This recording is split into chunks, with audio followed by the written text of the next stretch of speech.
প্রথমে ষড়যন্ত্র হয়েছে বলে আমি মনে করি না কোনো প্রকার।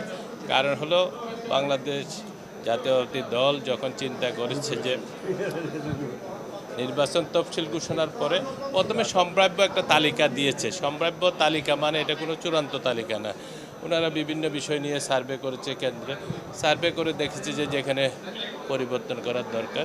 আমি আত্মবিশ্বাসী প্রথম থেকেই ছিলাম, আমি এই বিষয়ে কোনো প্রকার কনফিউশন ছিল না। কারণ হলো আমরা 10-11 সাল থেকে যখন এফএসি সরকারের বিরুদ্ধে আমরা আন্দোলন শুরু করেছি, 12-13 সাল এবং পরবর্তীতে 15-16 সালে তো আমি অ্যারেস্টই হলাম। 8 বছর 3 মাস এক নাগারে কারাগারে ছিলাম। সুতরাং আমার নানা সমস্যা ছিল, অর্থাৎ আমাদের ব্যাংকিং ঝামেলা, ব্যবসায়িক ঝামেলা, এসবগুলো আমি গোছানোর জন্য ব্যস্ত ছিলাম। সেই জন্য প্রাথমিক পর্যায়ে আমাকে দেয়নি বলতেছেন যে এটা আসলে প্রাথমিক সিলেকশনের জন্য আমি ওইভাবে চিন্তা করিনি। আমি জানি যে যখন চূড়ান্ত সিদ্ধান্ত আসবে আমার বিষয়টা এখানে কোনোভাবেই অবহেলিত হবে না। ফাইনালি সীতাকুণ্ড মানুষের আশা আকাঙ্ক্ষা সবাই চায় যে দানের শেষ প্রতীকটা আমার মাধ্যমে সীতাকুণ্ডবাসী পাক, সেই হিসাবে কেন্দ্র দানের শেষ প্রতীকটি আমার জন্য বরাদ্দ দিয়েছে সীতাকুণ্ডের আপাময় জনগণকে সম্মানিত করার জন্য।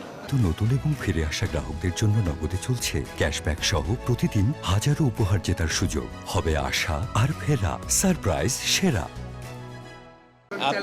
আপনারা জানেন আমাদের দেশনেত্রী বেগম খালেদা জিয়া সেটা সারা বাংলাদেশের সব দলগুলোর ঐক্যের প্রতীক এবং সম্মানের জায়গায় আছে।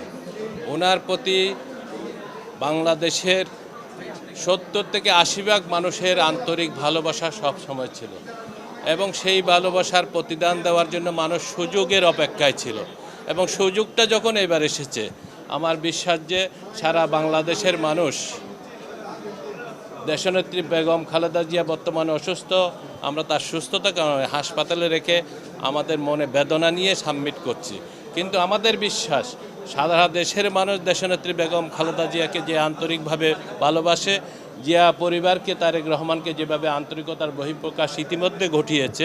সুতরাং আপনারা দেখবেন সামনের নির্বাচন বিপুল বুড়ে, অর্থাৎ আপনি দেখবেন যে 2/3 কমপক্ষে 2/3 জয় হয়ে বাংলাদেশ জাতীয়তাবাদী দল, জাতীয়বাদী শক্তি ভোটে জিতবে ইনশাল্লাহ।